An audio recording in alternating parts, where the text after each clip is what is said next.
San Mariano Masonic Lodge. Masonic Lodge. Number 307. Yan. Alright, Sir William.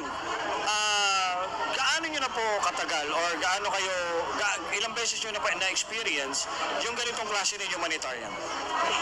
Pagdating po kasi sa optical, it is the first time po na nangyari po sa amin dito sa San Mariano Lodge.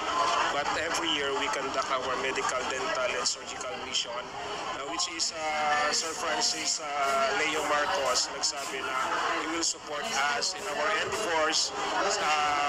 Magpaalam lang po kami sa kanya. Yun. So, ibig sabihin, sir, hindi lang ito yung first and last. Yes, sir. Yes, sir.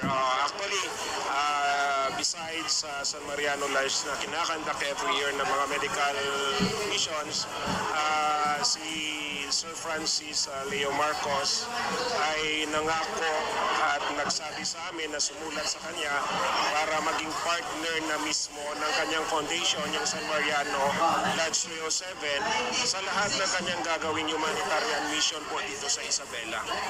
Alright, so napakalinaw mga kapatid, ano?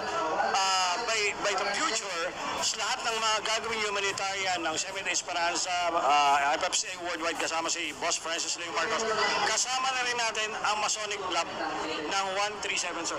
307 po, sir. 307, alright. So ito po ay isang branch ng Mason. Yung San Mariano Lodge po is under po sa jurisdiction ng Grand Lodge of Free and Accepted Masons of the Philippines na pinamumunuan po ng aming Grandmaster na si Most Worshipful Don T. Ramasoy Piching po. Wow. Medyo na-overwhelm ako sa mga kinikwento ni Sir William. Grabe. So ano pa po ang future plans ng Mason, Sir William? The same with Sir Francis Leo Marcos na maiparating sa mga mamamayan ng Isabela ang mga tulong na dapat naming itulong through rin kay Sir Francis Leo Marcos po. Okay, hindi ko na masyadong tatanungin, Sir William, kasi alam naman natin ang Brotherhood ng Mason ay talagang humanitarian ang kanilang objective din.